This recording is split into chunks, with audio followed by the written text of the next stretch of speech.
Everything is happening simultaneously and encompasses past, present, and future.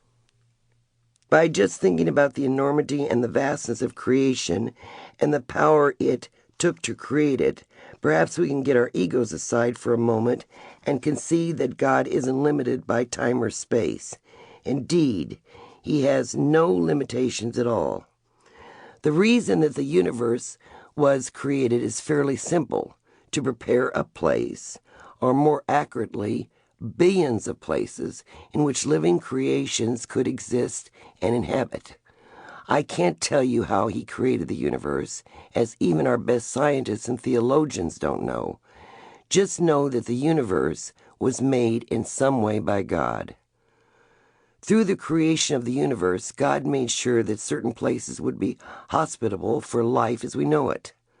Such hospitable planets got into the correct orbit around whatever sun or suns to sustain life, and then went through volcanic and ice age periods to prepare their surfaces for life.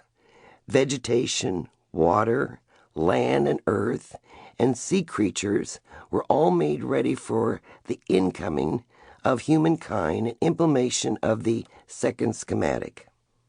The creation of entities. With hospitable planets now ready, the second part of God's giant plan of creation was implemented, and countless angels of all phylum came forth to aid his ultimate creations, us. Each of us carries an individual part of our Creator in the form of energy that contains a mind, spirit, and soul. This was all happening simultaneously in God's now. Then came the third schematic: the entities placed on planets. Entities were then sent to individual planets, which didn't include Earth, in the form of almost cylindrical-like tubes of a silvery nature. Once upon the surface of the planet, the tubes opened to reveal physical bodies. Each tube had a male and female form within it, plastered together almost in a cocoon. Then they slowly peeled off from each other into separate bodies, containing both male and female souls. All entities were created in duality, as male and female soulmates, as a reflection of the nature of God, which of course contains aspect of both a male and female, Father God and Mother God, or Asna. Soulmates evolve separately and draw back towards each other finally, reaching each other in totality near the end of their individual evolvement. And you only have one soulmate. You were connected to each other in the beginning and peeled apart to develop as an individual entity with your own free will to learn for God.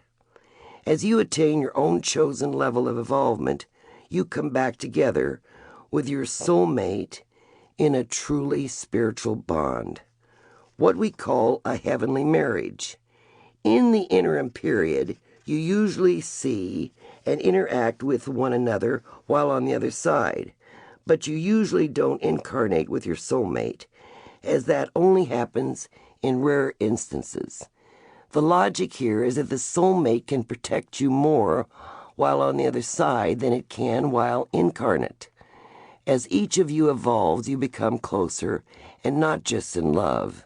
You also become more spiritually and mentally attuned to each other, and again become almost like one as you were in the beginning. There are some exceptions in which an entity chooses to go back into the uncreated mass of God rather than connect with their soulmate. In those very rare instances, we often see the soulmate also making that same choice, finding another mate, or just choosing not to have one at all. As the dark entities begin to exert their agenda in the beginning of creation, God changed the rules, so to speak, by enacting the fourth schematic. This is a creation of other dimensions. As life on the initial planets became more difficult for positive or white entities, which is what most of us are, and due to the advent of negativity and evil, physical death